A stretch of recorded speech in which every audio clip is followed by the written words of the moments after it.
Bienvenue à tous dans la rubrique Ça se discute de ce mardi. Je suis avec Cécile Tonoukouen, administrateur culturel. Bonsoir. Rebonsoir Derrick, rebonsoir à nos chers téléspectateurs. Nous sommes également avec Julio Tometti, il est juriste. Bonsoir. Bonsoir Thierry, bonsoir plateau et téléspectateurs. L'acteur politique ou l'analyste politique Victor Boko pourrait nous rejoindre sur ce plateau pour les discussions. Nous parlons de deux sujets déjà ce soir. Il s'agit de l'audit ou non de la liste électorale informatisée. Nous parlerons également des dépôts de candidature dans les partis politiques. Vous le savez déjà, le jeudi dernier, le 13 octobre, le président du Front des organisations nationales contre la corruption, FONAC, Jean-Baptiste Elias, a souhaité un audit de la liste électorale informatisée avant sa transmission à la Sénat. Il a fait savoir au cours de la rencontre entre les organisations de la société civile et l'ANIP, c'est-à-dire entre son gestionnaire, le gestionnaire de l'Agence nationale d'identification des personnes. Et pour ce sujet-là, le consultant politique Agapit Napoléon Maforican a opiné son opinion, ses observations sur l'audit ou non de la LEI. Suivez cet élément réalisé par la rédaction de Télé avant que les débatteurs n'en parlent. Le rendez-vous de ce dimanche 16 octobre 2022 avec le consultant politique Agapit Napoléon Maforican a porté sur les sujets abordés dans les différents plateaux de la matinée ainsi que ceux ayant fait l'actualité cette semaine. Sur la question de l'audit de la liste électorale informatisée provisoire acceptée par l'ANIP, le consultant politique s'interroge sur le statut de l'agence qui est un contributeur aux activités électorales, mais aussi sur le fait que cette requête ne soit pas prévue par la loi. C'est un peu inédit parce que l'ANIP n'est pas à première vue une structure d'animation du jeu électoral.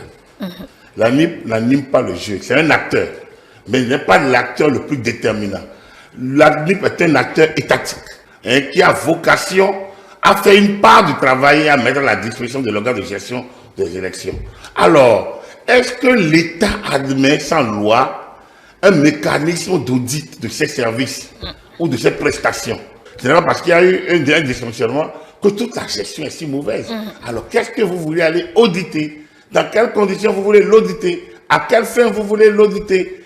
Avec quels moyens de correction vous voulez l'auditer? Voilà les questions qu'on doit pouvoir se poser. Tant de questions à se poser sur cette liste qui est avant tout celle des Béninois qui sont en âge de voter et qui sont bien entendu potentiellement électeurs.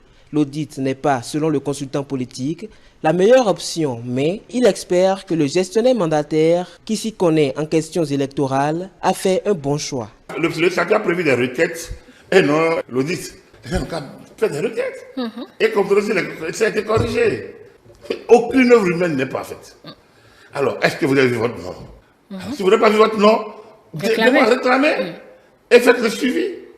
C'est ça. Si on vous a déplacé malencontreusement, réclamez et faites le suivi. L'audit ne nous apportera aucun élément nouveau qu'on ait déjà aujourd'hui. Donc, je pense que c'est une bonne chose pour l'ouverture.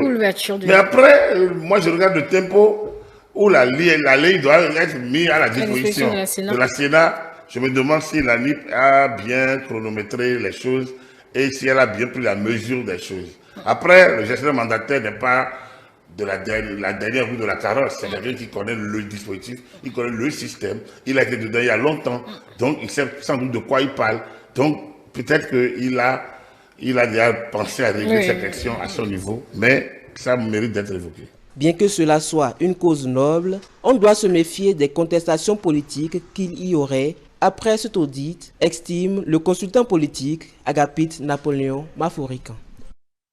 Un compte rendu signé Jeannot Dopéon de retour sur ce plateau. Déjà au cours de l'émission ce vendredi, nous avons eu l'intervention du gestionnaire mandataire de l'ANIP, Cyril Goubetchi, qui à travers des notes nous expliquait que l'ANIP est favorable à cette requête-là, l'audit, et que les partis politiques vont rencontrer l'ANIP demain, mercredi 19 octobre 2022. 2022, ils vont discuter des critères et de tout ce qui tourne autour de cet audit.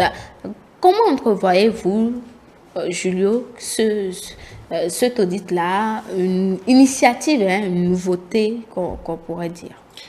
Oui, la première chose qui déjà apparaît comme un élément de gêne, c'est notamment que le fait n'avait pas été prévu nulle part dans les dispositions législatives qui encadrent les élections. Dans le mécanisme, dans le processus, ça n'a pas été prévu.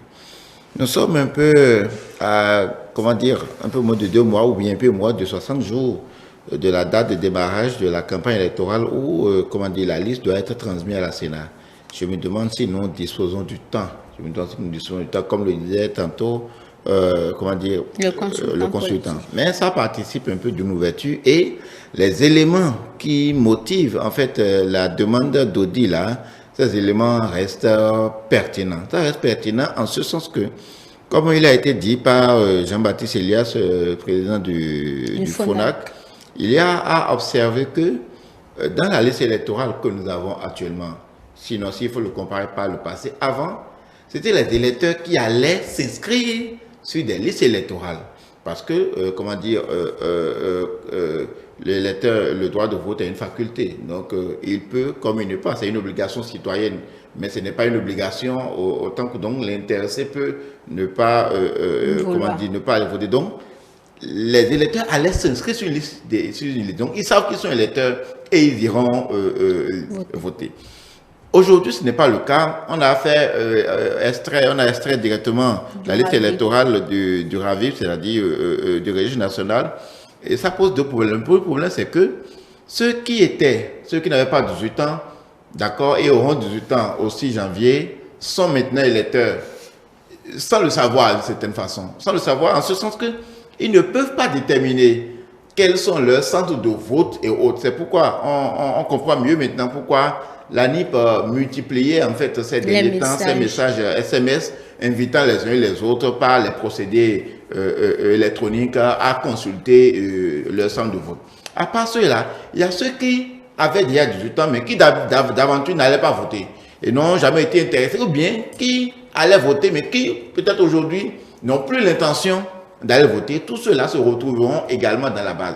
Ce qui fera que on aura en fait un fichier électoral assez fourni, d'accord? On ne sait pas en fait si ceux-là iront voter ou pas, ce qui fera qu'à terme, on risque d'avoir un fort taux d'abstention, ou on risque d'avoir des gens qui, c'est le jour du vote, lorsqu'ils sont intéressés, qui vont commencer par chercher le centre de vote de part et d'autre. Et ça pose en matière politique 2 difficultés. La première difficulté, c'est quoi? C'est-à-dire, ces gens-là qui n'ont pas été votés, les mécanismes de fraude électorale peuvent constituer, d'accord, à aller voter, comme ça se suit dans l'actualité, en lieu et place de ces personnes-là. Et donc, ce qui amène généralement des soubresauts électoraux qui, comment dire, n'augurent pas forcément d'une bonne fin du processus électoral. Donc, il faut trouver un mécanisme pour travailler, pour essayer de définir un cadre d'analyse par rapport à cette question pour voir que, parce que, comme on l'a dit tantôt, le cadre législatif n'existe pas, donc il faut que les acteurs, si on doit faire quoi que ce soit, il faut que les acteurs politiques s'entendent sur le minimum, si tant est que ça, les observations du FONAC restent pertinentes, ou bien sans quoi le processus électoral se trouverait, comment dire, un peu taché, je ne sais quoi. Donc, il faut une concertation politique pour arriver à une solution politique. Julio parlait, ceci, il a une crainte que le temps ne suffise pas pour faire un audit. Oui, déjà, je pense que le gestionnaire mandataire de l'ANIP a rassuré, parce que nous avions l'inquiétude ici, et nous l'avons justement exprimé sur ce plateau, que l'audit devrait forcément avoir un effet suspensif sur le déroulement du processus, mais il a réagi pour dire non, que l'audit n'entraînerait pas justement la suspension du processus, mais que le processus va poursuivre son cours et que il va inviter les partis politiques, donc ce qui doit se faire demain, afin qu'ils puissent justement s'entendre sur les principes de l'évaluation de cette liste et pouvoir justement démarrer, si besoin est, à partir du jeudi. Donc, étant un spécialiste, comme l'a rappelé l'analyste politique dans son intervention avant ce débat, c'est que lui-même, il sait par quel bout prendre pour amener justement les partis politiques à revoir le processus et à pouvoir avoir une vue de ce processus et de bien l'évaluer afin que le consensus recherché à travers cette ouverture puisse être une réalité et que une fois transmise à la Sénat, justement que cette liste-là ne fasse pas objet de polémique. C'est surtout ça la question et que nous n'ayons pas justement les effets induits d'une certaine, comment je vais dire, puisque le vote n'étant pas obligatoire pour les citoyens, donc ceux qui ne veulent pas voter et qui ne savent pas qu'ils sont sur cette liste, ça puisse constituer justement un élément qui rallonge le taux d'abstention après les élections du 8 janvier 2023 prochain. Je pense et j'estime que de toutes les façons, une œuvre humaine n'étant pas parfaite, chacun apportera sa pierre à l'édifice pour que ça puisse être amélioré, si tant est que le temps suffisait de pouvoir le faire. Oui, Julio, à quoi est-ce qu'on pourrait... Non, vous vouliez répondre à celle-ci d'abord? Non, je veux dire, le travail de l'ANIP est parfait. Oui. Le travail de l'ANIP jusque-là est parfait du point de vue de la loi. C'est-à-dire quoi? L'ANIP a travaillé conformément aux dispositions de la loi. Je vous rappelle les dispositions de l'article 120 du Code électoral, par exemple. La liste électorale informatisée est une liste numérique, unique, exhaustive et nationale avec photo de tous les citoyens en âge de voter pour toutes les élections organisées dans une même année. Elle est une liste exhaustive avec photo de tous les citoyens en âge de voter. La liste électorale informatisée est extraite du registre national. Il est le résultat d'opérations de recensement administratif à vocation d'identification des personnes physiques gravives et du traitement automatisé d'informations nominatives, personnelles et biométriques obtenues sur l'ensemble du territoire national et à l'étranger dans les ambassades et consulats de la République du Bénin. C'est la loi qui a prévu le mécanisme de mise en place de la liste électorale. C'est pourquoi je dis, le travail de l'ANIP juste là reste parfait. La loi n'a jamais prévu que ce sont les électeurs qui, à un moment donné, doivent aller s'inscrire sur les listes électorales. Non, que c'est pas, on extrait ça du fichier national à travers le RAVU. Donc, le travail de l'ANIP reste un travail parfait jusque-là. Maintenant, les problèmes politiques que l'on entrevoit, je me demande, est-ce qu'on ne pourrait pas trouver d'autres mécanismes pour le régler? Je me demande, est-ce que ce n'est pas beaucoup plus par l'information du citoyen que par la remise en cause? Parce que je me dis, qu'est-ce qu'on fera ici maintenant sans remettre en cause les dispositions de la loi? Est-ce qu'il faut aller peut-être maintenant au Parlement modifier le code électoral à moins de 3 mois de l'élection législative? Je ne pense pas. Donc, véritablement, il faut dire encore qu'il y a matière à réflexion autour de cette question-là pour le prendre de la meilleure des façons, pour qu'en voulant régler une situation, on n'en crée pas d'autres pour nous amener dans une sorte de blocage institutionnel. Nous vous aurons compris. Julio Tometti, amis téléspectateurs, nous marquons rapidement une pause pour installer Victor Bokor sur ce plateau.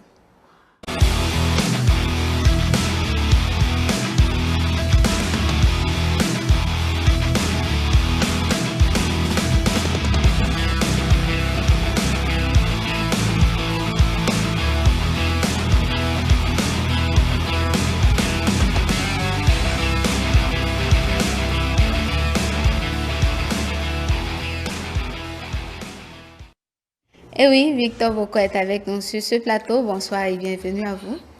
Merci beaucoup, Eric. Bonsoir le plateau et également bonsoir à tous ceux qui nous suivent depuis les différents canaux. Nous parlons déjà de l'audit de la liste électorale informatisée. Les craintes du président du FONA, qu'est-ce que ces plaintes-là sont légitimes et vu que ce n'est pas prévu par la loi, qu'est-ce que vous pensez de cela? Écoutez, c'est déjà bon que la société civile s'intéresse à ce qui se fait au niveau de l'ANIP et donc à tout ce qui tourne autour de la liste électorale informatisée. Écoutez, vous deviez savoir que la LEIP actuellement est un instrument important pour le vote de janvier janvier 2023, donc pour les élections législatives qui viennent. Quand on sait en fait que le politique, a priori, n'y est pas mêlé et que cela reste une expertise. Un travail technique. Un travail technique, justement, qui est confié à cette structure-là. Le politique doit se poser des questions. Et si le politique se pose des questions, puisque j'ai pu entendre au niveau du politique quelques récriminations, sauf que la société civile également s'intéresse justement à cet outil important pour les élections. Faut-il avoir des craintes? Quand on écoute Jean-Baptiste et Elias, ces raisons sont plus ou moins légitimes. C'est en fait la voie du troisième larron, si je peux m'exprimer ainsi, entre la mouvance, entre l'opposition. Il fallait d'autres voies pour nous parler de l'outil informatique qui est l'outil qui va permettre justement d'aller aux élections législatives. Mais ceci dit, prenons un petit recul. C'est un travail technique qui se fait. C'est des cadres qui ont été mis à contribution pour nous fournir l'outil en question. Quoi qu'il y ait quelques couacs, parce que quand vous prenez les quelques récriminations au niveau du bloc républicain, je veux parler en la personne de du député, j'oublie un peu son nom, quelque part vers la Takora, je ne sais pas pourquoi est-ce que son nom m'échappe, qui a eu adressé une lettre à la NIP, dans une lettre dans laquelle il soulève un certain nombre justement d'incohérences au niveau de la liste électorale. À écouter la voix de Jean-Baptiste Elias, cela vient comme sonner une sonnette d'alarme pour dire, écoutez, il faut être un peu plus regardant sur la liste électorale qui se fabrique. Mais ceci dit, écoutez, le gestionnaire mandataire de la liste, il y a un crédit qui est donné. Et les différentes séances organisées par la suite ont permis de comprendre en fait que nous en sommes à la LEIP, à la liste électorale informatisée provisoire, comme pour dire que tout ce qui se fait revêt un cachet provisoire et que les différentes réclamations pourraient permettre de corriger justement la liste en cours. Bien entendu, nous sommes arrivés le 15 passé, si je ne m'abuse, à la fin des consultations et donc à la fin des différentes réclamations. Nous attendons la liste officielle qui sera transmise au niveau de la Sénat. Au-delà de tout, je dis qu'il faut saluer ce qui est fait au niveau de la NIP. Ce n'est pas facile, mais ils ont fait un travail important. Et seulement qu'il y a eu quelques couacs, il faut le reconnaître. L'œuvre humaine n'est pas parfaite. Elle n'est pas parfaite. Parce que je prends un exemple banal. Quand vous êtes à Védocor, par exemple, quand vous êtes dans le quartier Weiho Tanou, par exemple, l'ancienne appellation c'était Védocor. Malheureusement, quand les gens y vont pour avoir ne serait-ce que leur CIP, vous ne prenez pas, ou la NIP ne vous demande pas de venir avec une attestation que vous prenez au niveau du chef quartier. Et les conséquences, c'est sur la déclaration justement de la personne qu'on tient foi et donc qu'on délivre, qu'on produit l'acte. On a pu constater au niveau de Weihotanou qu'il y a eu un certain nombre d'acteurs qui ont été transposés ou transférés au niveau du 10e arrondissement, sachant pertinemment que Weihotanou est dans le 11e arrondissement. C'est quelques incohérences qui sont arrivées sur la liste électorale. Ce n'est pas le fait du fait de la NIP, c'est les déclarations, mais on aurait pu en amont prendre certaines dispositions dans la réalisation du CIP, qui est un instrument important justement pour le vote. On aurait dû prendre les dispositions pour demander aux différents acteurs, venez tout au moins avec une attestation de résidence que vous prenez au niveau du chef quartier qui vous donne cachet. Ça, on pourrait prendre ces dispositions-là. Malheureusement, il y a eu ces quelques petits couacs là, mais ceci dit, avec les différents instruments mis à disposition, les différents électeurs pourraient corriger cet état de choses. Et je suis persuadé que la nouvelle liste qui a été affichée tient compte justement de cette volonté de correction de la liste électorale pour permettre aux différents acteurs d'aller sereinement vers accomplir leur devoir. Et ceux qui ne se retrouvaient pas sur la liste, la latitude leur était donnée justement de faire les corrections et les transferts nécessaires. Oui, Victor, malgré cette possibilité-là, on veut toujours auditer la liste. Est-ce qu'il y a un mal? Est-ce qu'il y a une crainte? Il n'y a pas de crainte à avoir. La seule crainte, c'est de savoir que nous sommes à la lisière des élections de 2023. De quel temps disposons-nous pour faire l'audit nécessaire de la liste électorale? Et écoutez, je ne pense pas qu'il y ait matière à aller vers un audit. Non, si tant est que les différentes consultations ont été faites avec les partis politiques. Parce que souvenez-vous que la NIP, dans l'accomplissement ou dans la réalisation de la liste électorale, a pris des rendez-vous avec les différents acteurs, les partis politiques, pour leur expliquer le processus, leur dérouler un temps soit peu ce qui est fait et recueillir justement de leurs suggestions pour améliorer au besoin ce qui est fait. C'est une volonté d'améliorer, donc c'est une volonté de produire une liste électorale véritablement fiable. Je crois savoir également que il y a eu des plaintes, mais ces plaintes ont été adressées à la NIP, elle a fait autant que se peut ce qu'il faut pour corriger la liste électorale. Non, quand vous prenez un peu de recul, notre liste, elle est plus ou moins fiable, il faut le reconnaître. Parce qu'il y a eu la consultation avec les différents acteurs, il y a eu la prise en compte justement des différentes récriminations, et mieux, la dernière liste qui est affichée, pour ceux qui sont allés les vérifier, elle tient en compte de ce qui a été fait en 2021, si je ne m'abuse, qui paraissait plus fiable. Et donc cette liste elle est affichée et les différents acteurs étaient appelés à venir porter les différents correctifs. Je peux rassurer que ce qui est fait augure justement de ce que les élections se déroulent dans de bonnes conditions en 2023 et dit en fait qu'il n'y a pas nécessité. Il n'y a pas matière donc à vouloir coûte que coûte et dicter, auditer, faire l'audit de cette liste électorale, tant est que les différents acteurs politiques qui y vont à ces élections, ces différents partis politiques donnent plus ou moins inquiétude justement à ce qui est fait au niveau de la NIP. Et ceci, demain mercredi 19 octobre 2022, la NIP sera avec les partis politiques juste pour recueillir l'avis de ceux-là qui souhaiteraient auditer la liste en se basant bien sûr sur les critères. Et vous nous disiez tout à l'heure déjà qu'il n'y a pas péril en demeure, qu'il n'y a pas de crainte à se donner, mais à quoi est-ce qu'on pourrait s'attendre demain? Nous sommes en politique, donc les politiciens, et comme l'a relevé Victor Bokor tout à l'heure, il y a toujours matière à échanger pour s'assurer d'une certaine fiabilité et pouvoir convier justement les électeurs au vote et au choix qui leur sont à leur choix. Mais on est en politique, donc toujours est-il qu'on trouve toujours à dire et on trouve toujours à matière à réflexion, ne serait-ce que pour mettre un peu à l'épreuve ce qui est fait et d'avoir justement des confirmations sur l'outil qui est fait. Est-ce que c'est vraiment ce qui est expliqué par le gestionnaire mandataire qui est vraiment fait? C'est autant de questions qui peuvent justement être mises à jour, mais j'estime pour ma part, et quelles que soient les démonstrations qui seront faites, ils finiront toujours par voir le processus, vu que l'ANIP n'est pas allé travailler en dehors du cadre légal qui lui est imposé pour son travail. Donc, du coup, on verra bien ce qu'ils vont pouvoir sortir.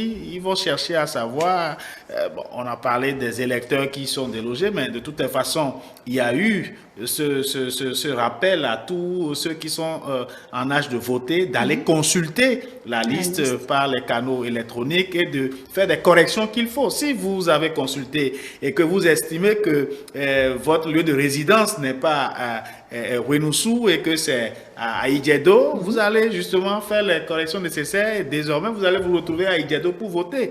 Ceux qui n'ont pas voté, qui sont consultés et qui ont vu que leur centre de vote n'a pas bougé, ils n'ont rien à faire, ils vont justement rester tranquilles. Le jour du vote, ils iront à leur centre habituel pour aller voter.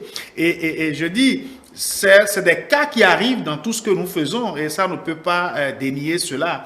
Et donc, si cette petite correction peut être apportée, bon, on saura que ça a été fait. Mais le travail de base, le travail technique de base, je pense que cela a été fait et il n'aura que ces quelques correctifs à faire pour finaliser la liste pour la transmettre à la Sénat. Oui, à quoi s'attendre?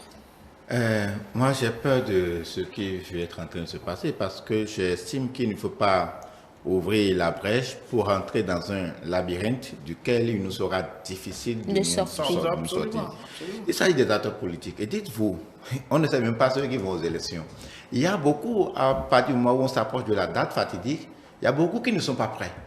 Et qui, lorsqu'on leur ouvre cette brèche-là, ils vont créer tous les soucis du monde pour finir par demander le report des élections. Parce que moi, je crains, la démarche, nous l'avons dit tantôt, le cadre législatif n'existe pas. Donc, il faut qu'on s'entende sur la démarche, sur la procédure. Et maintenant, que faire des résultats, enfin? La démarche et les résultats. L'audit a donné ci, qu'est-ce qu'il faut faire? Et c'est là maintenant, pendant combien de temps le ferons-nous?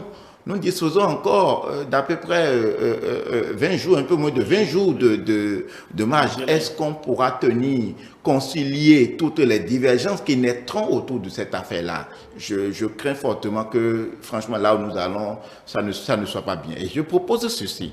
En fait, le plan qui se pose, nous ne sommes pas, comme le disait tantôt Victor dans sa clarification, ce n'est pas les élections locales. D'accord? C'est une élection législative.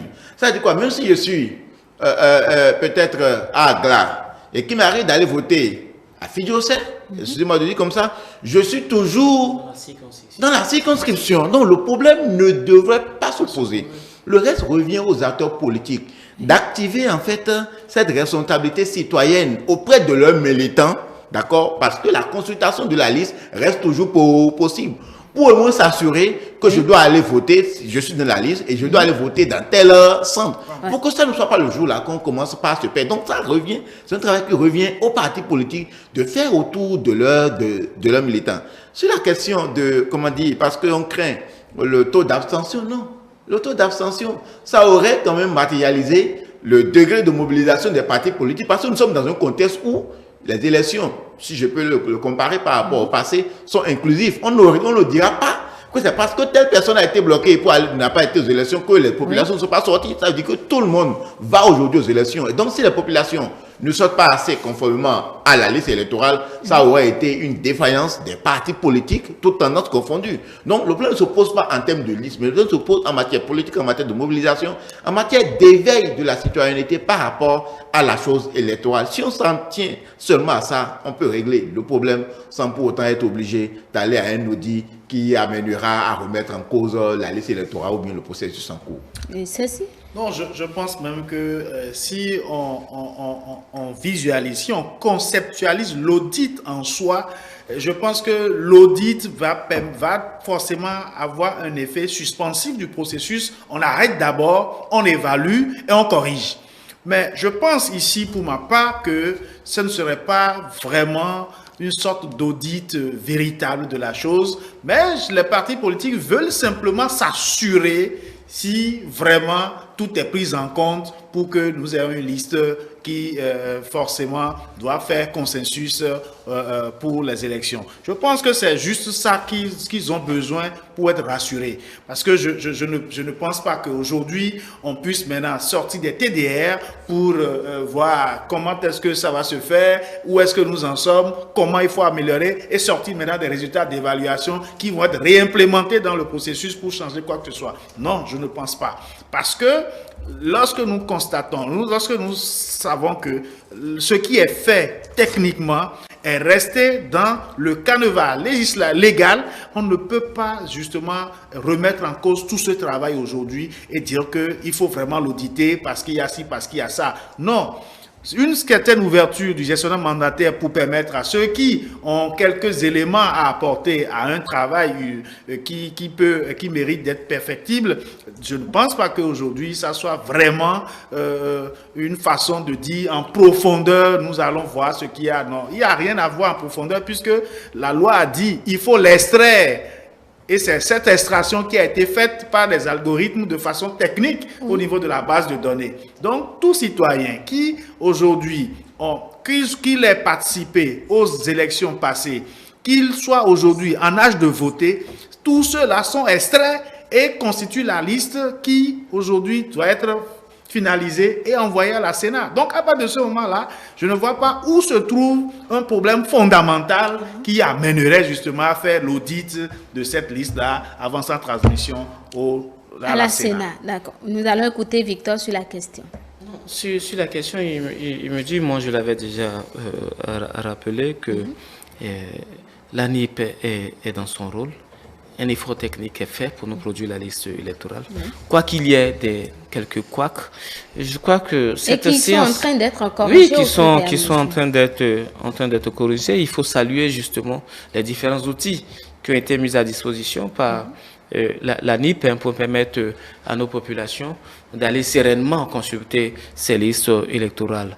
Vous avez la possibilité, avec votre smartphone également, vous avez la possibilité d'aller également sur Internet et puis également faire les différentes corrections possibles. Et il me plaît juste de prendre un petit recul. Quand on sait que la liste électorale informatisée reste un outil important de stratégie, en fait c'est cela. Écoutez, quand vous allez à une élection législative, quand vous ne possédez pas la liste électorale, il y a de quoi se poser des questions. Parce que votre stratégie politique doit prendre également en compte la liste électorale informatisée. Constitution donnée, vous devez posséder le nombre d'électeurs. C'est justement en fonction du nombre d'électeurs que vous arrivez justement à la restructurer et à définir les éléments de langage qu'il faut pour aborder sereinement justement cet électorat. Donc c'est un outil important pour les partis politiques, la liste électorale. Quand on en vient à remarquer qu'elle gonfle ou bien qu'elle diminue, il y a forcément quelques inquiétudes. Et ça, il faut le dire, il y a forcément quelques inquiétudes. Et c'est peut-être pour apaiser les uns et les autres que justement le gestionnaire mandataire, dans sa bonne volonté de produire une liste électorale qui fait le consensus et unanimement accepté de tout le monde, décide d'asseoir cette communication-là utile à l'endroit des partis politiques pour les amener à comprendre le processus, les correctifs qui ont été apportés depuis les différentes recommandations, qui vous souviennent également que le chef de l'État a eu à les rencontrer en présence d'autres acteurs pour faire le débat sur la liste électorale. Cela a permis de faire quelques correctifs, il faut le souligner. Et donc, si la NIP, aujourd'hui, en vient à vouloir à aborder les partis politiques pour leur dire, en fait, ce qui a été fait, parce qu'au lendemain de la clôture en termes de consultation des listes en termes de transfert, il était important d'asseoir une communication à l'endroit de ces partis politiques-là, qui sont les premiers acteurs qui doivent utiliser cette liste électorale. Donc, l'ANIP reste dans son rôle. Au-delà, aller jusqu'à un audit, moi je me dis, c'est un peu trop. Mieux, combien de voix se sont levées pour remettre en cause la liste électorale qui est faite? Il n'en a pas assez. Écoutez, la société civile reste dans son rôle d'éveilleur de conscience. Les partis politiques restent également dans leur rôle, mais il faut trouver le juste milieu pour aller aux élections qui sont également proches. Parce que le 8 janvier prochain, nous devons aller aux élections. Et Julien veut rajouter quelque chose. Une petite observation pour dire, je ne suis pas trop d'accord avec le thème du président du FONAC, Jean-Baptiste Elias, du mot gonflé que Victor vient de répéter. Non, c'est plutôt une liste électorale exhaustive et non une liste électorale gonflée. Parce que gonflée suppose que l'on y a ajouté des corps étrangers. C'est comme si il y a des gens qui ne doivent pas être dans la liste électorale et qui figurent. Donc l'expression gonflée est inappropriée. C'est une liste électorale exhaustive qui prend en compte tout le monde. Tous ceux qui sont en âge et en capacité de voter ont été pris en compte. Donc, je voudrais que, comment dire, la précision soit donnée par rapport à... Nous n'allons pas faire de polémique sur les thèmes. Écoutez, quand vous prenez la liste électorale de 2021 et que vous prenez celle qui est en cours, il vous est loisible de constater pour ce qui est affiché et ce qui est ressorti de 2021, qui se retrouve dans certaines circonscriptions électorales, que nous avons un nombre, écoutez, un nombre exorbitant par endroit qu'il faut justifier. Alors, c'est dit que quelque part, il y a une maldonne. Est-ce que cela était imputable à la NIP ou bien imputable au mécanisme qui a été mis en œuvre justement pour recueillir? Non, en fait, il faut... J'ai pris juste un exemple banal. J'ai parlé du cas, écoutez, j'ai parlé du cas de Weikotanou. Nous sommes bien dans la 16e circonscription à Cotonou. À Weikotanou, vous allez constater que l'ancienne appellation de la zone, c'était Védocor. Et donc, les acteurs qui sont allés pour réaliser leur CIP ont déclaré simplement Védocor. Constat, Weikotanou qui se retrouve dans le 11e arrondissement, mais quand on a établi la liste électorale, tous les acteurs ont été reversés au niveau du 10e arrondissement qui se trouve à Védocor en traversant la voie. C'est des incongruités, parce que simplement, en amont, on n'a pas pris certaines dispositions, on impliqua davantage les chefs quartiers dans ce processus important d'élaboration de la liste ou d'établissement de la carte CIP. Non. Malheureusement, ça a eu une incidence Ça ne partait pas sur la du liste gonflage. électorale. Malheureusement, nous en sommes Parce que là. le gonflage, c'est apporter des corps étrangers à quelque chose. Non, et donc nous ne sommes pas dans ce schéma-là. Non, voilà Oui, pourquoi je c'est- dis que c'est une question de Non, thématique, mais il ne faudrait pas justement... Je pense C'est que dans un sens comme dans l'autre, il n'y a que des Béninois qui ont été recensés au niveau du RAVIP, qui ont eu leur CIP et qui se retrouvent dans le registre d'état civil de notre pays. Et qui ont au moins 18 ans. Et c'est ceux-là qui ont été extraits du registre d'état civil pour constituer la liste. Selon les prescriptions de la loi. Absolument selon les prescriptions de la loi. Donc à ce niveau-là, on ne peut pas parler de gonflage. C'est tout comme si on a pris des localités où on a pris des trucs et la liste devrait être normalement peut-être arrêtée à 1000 et 5 000. à 5000 pardon. Et puis là, on est allé chercher 3000 fictifs qu'on a ajoutés ou d'autres. Mais ce n'est pas le cas aujourd'hui. Ici, on a fait le recensement et tout le monde est d'accord qu'aujourd'hui, la majorité des Béninois se sont inscrits et disposent de leur CIP et de leur carte acte de naissance sécurisée, puisque désormais, ça fait partie des nouveaux outils d'état civil dans notre pays. Et cette liste-là existe et connue. Alors, l'ANIP qui est resté l'organe technique pour fournir cette base de données, pour faire assurer la réforme de l'état civil, a été mandaté pour extraire de ce registre-là les Béninois, les citoyens béninois qui ont 18 ans au 8 janvier 2023 et qui sont capables d'aller exprimer leurs droits civiques, donc d'aller voter. C'est tout, simple. Non, Derek, Oui. je souhaiterais faire juste une petite clarification. Nous ne mettons pas en cause le travail fait au niveau de l'ANIP. Ça, il faut le préciser. Et, écoutez, nous soulignons simplement qu'il y a eu quelques ratés. Qui ont été remontés. Qui ont été remontés. Et le nom m'échappait entre-temps. Il s'agissait de celui qui a sonné la sonnette d'alarme, si je peux m'exprimer ici, Hassan Seibou. Oui. L'honorable Hassan Seibou, puisque je cherchais le nom. Il est du bloc républicain, il a porté quelques inquiétudes sur ce qui est fait. Mais cela a eu le mérite, justement, de permettre à d'autres voix de dire, écoutez, il y a quelque chose qui ne va pas au niveau de la liste électorale qui est en train d'être faite. Et mieux, le chef de l'État, dans son rôle, a cru bon de rappeler les différents acteurs à une table pour mieux comprendre justement le processus de ce qui est fait.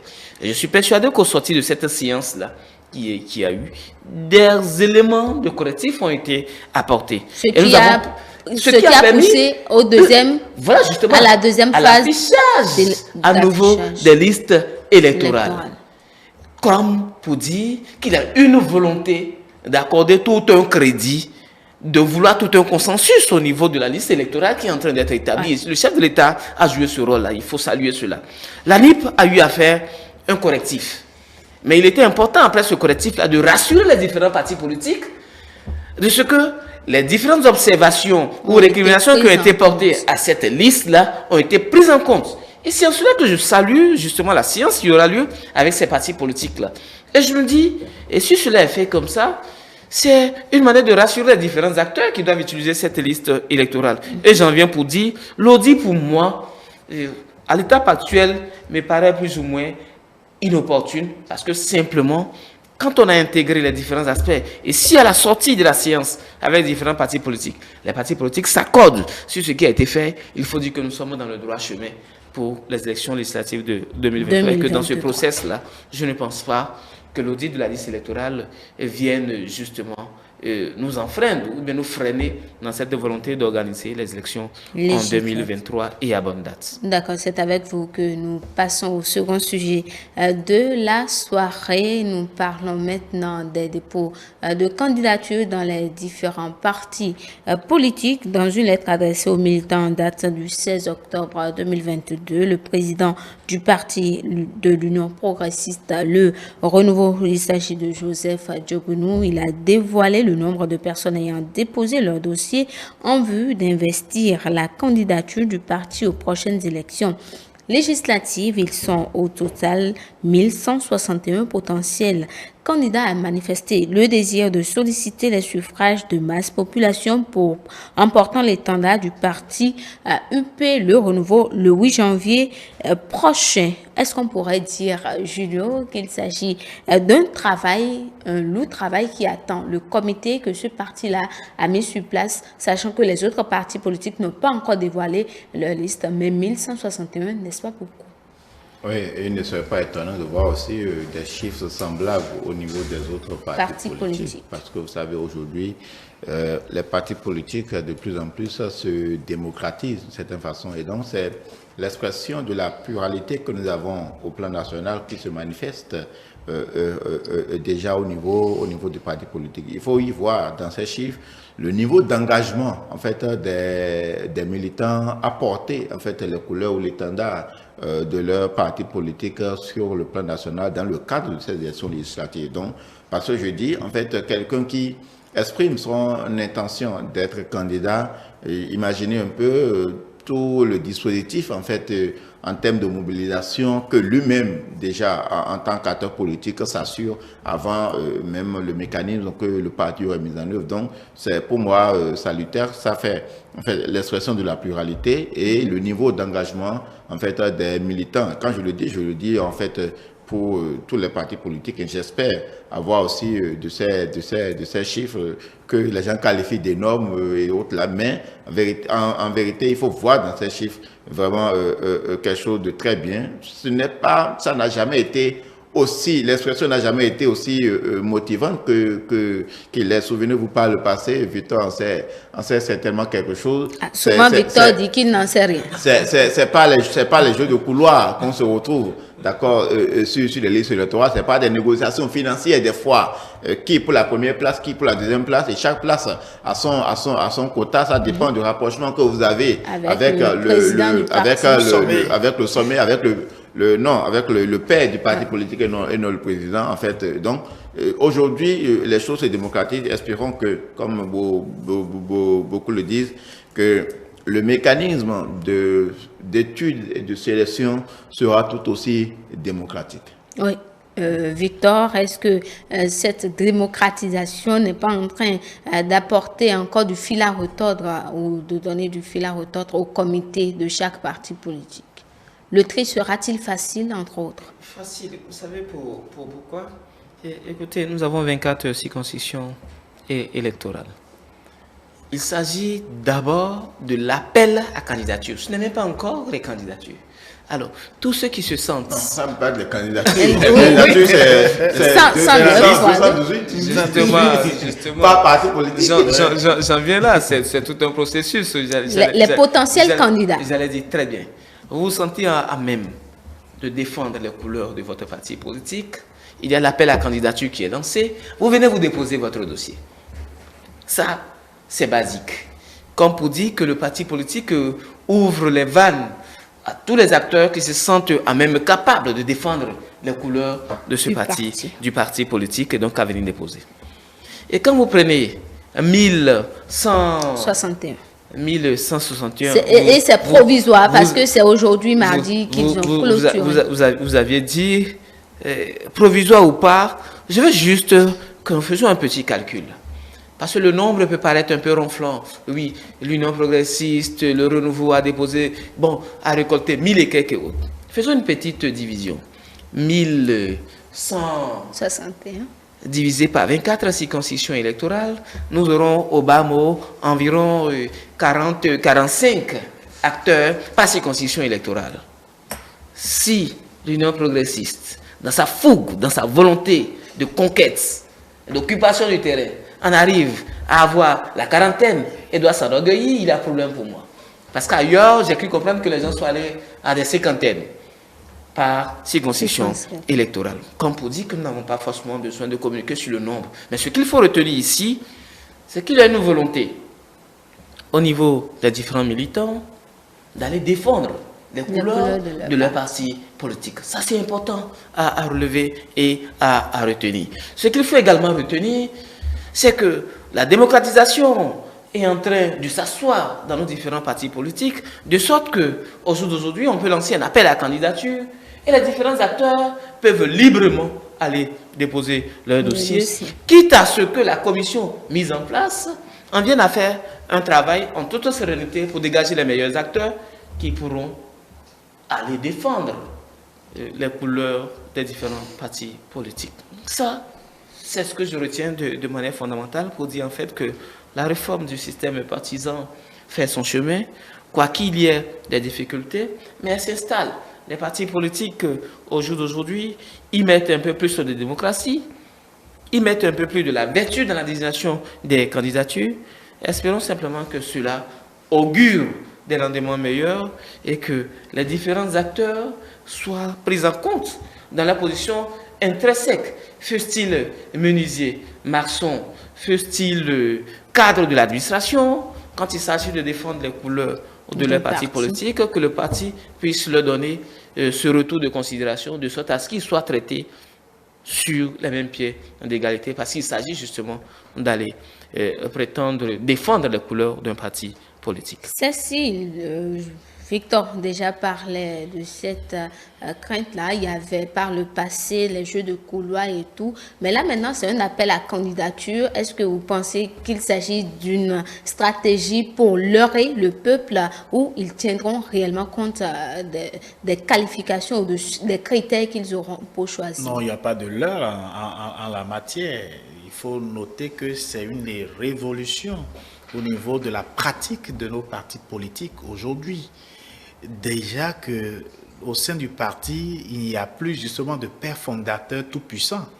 Il n'y a que de militants qui travaillent avec des règles de consensus. Alors, ce règle de consensus, c'est ça qui se manifeste par l'appel à candidature. On dit tous ceux qui se sentent capables de défendre les couleurs et qui ont des assises de postuler. Après, il y a des commissions qui vont faire l'arbitrage, il y a des commissions qui vont faire la vérification administrative des dossiers et sera publié au fur et à mesure, on va pouvoir extraire de ceux qui sont fiables la liste de candidatures.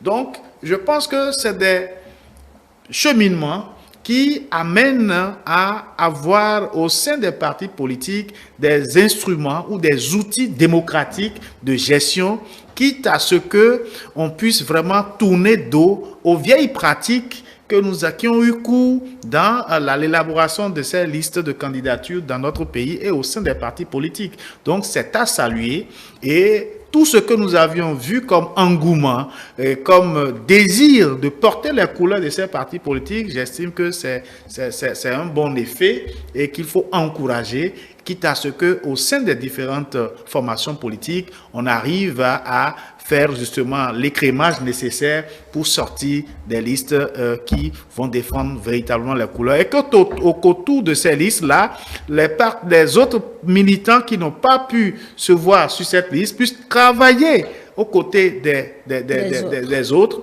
pour que la victoire soit aux côtés des différentes partis politiques et qui vont justement à ces élections. Oui, nous terminons avec vous, Julio. Il y aura des déceptions, tout compte fait. Non, en fait, c'est la démarche qui devait rassurer les uns et les autres. Chaque fois quand on s'est entendu sur la démarche, sur le processus, sur les mécanismes de désignation, le résultat, les critères, et que les critères sont suivis, les résultats ne devraient pas surprendre. On devait s'y attendre. Parce que là, avec les chiffres que nous avons, c'est un peu moins de 20% de probabilité, si je veux parler comme les mathématiciens, parce que quand on divise un peu, ça fait... La règle de 3. La règle de 3, non, ça fait environ 5,30 pour un poste d'une certaine façon. Et ça, il faut en fait un premier travail de tri administratif, c'est-à-dire de vérification de conformité de dossiers. Donc, un bon nombre en fait, sera écarté d'abord à cette étape avant que nous n'entrons en fait dans l'arbitrage politique pour mesurer la position, le poids, ainsi de suite, par rapport aux différentes circonscriptions électorales. Et dans ça aussi, il y a des circonscriptions électorales dans lesquelles les travails sont plus difficiles que d'autres. Il faut encore voir en fait cette ambivalence. Donc, de toute façon, lorsque les règles sont définies et elles sont suivies, ça ne devrait pas en fait. Si des militants se comportent comme comme celle-ci est en train de le dire là, ce serait vraiment regrettable pour ceux qui, à un moment donné, se sont levés pour dire je vais porter la couleur du parti et que par les mécanismes que le parti a mis en place, vous n'avez pas été désigné, vous êtes frustré et vous ne participez plus, d'accord? Dégagez tout votre engagement pour l'objectif final, ce serait vraiment regrettable. Nous parlions tout à l'heure ici dans l'émission le grand soir du ballon d'or Karim Benzema, où il y a une image. Il y a une image où il y a 4 coéquipiers du Real de Madrid qui prenaient des trophées. Il était en retrait, il était le seul en retrait qu'on voit, il n'était pas concerné et applaudissait. On voyait le sourire en fait en ses lèvres. C'est-à-dire quoi? Vous travaillez à propulser les autres, forcément votre tour viendra. Ce n'est pas la dernière élection du parti politique ou bien au Bénin. Donc, si ça ne marche pas aujourd'hui, ça marchera certainement demain pour d'autres échéances. C'est pour donner l'espoir à ceux qui seront mis de côté. Déjà, Julio, merci d'être passé sur notre plateau ce soir. Cécile, merci. Et puis, Victor Boko, merci à vous. À la maison, merci d'être resté en notre compagnie. On a parlé de 2 sujets. Le dernier sur les dossiers de candidature, les potentiels candidats aux législatives de 2023 pour l'audit ou non de la liste électorale informatisée. Restez câblés sur ETélé pour connaître la suite de ce dossier-là, parce que la NIP rencontre les partis politiques demain mercredi 19 octobre 2022. C'est tout pour aujourd'hui. Merci d'être resté en notre compagnie. Retrouvez-nous sur l'ensemble de nos plateformes digitales, notre site internet le www.etelebenin.com, Facebook ETélé en direct, le compte Twitter ETélé Live, la chaîne YouTube ETélé Bénin et en direct via notre application iOS et Android ETélé Bénin, ETélé avec vous, pour vous.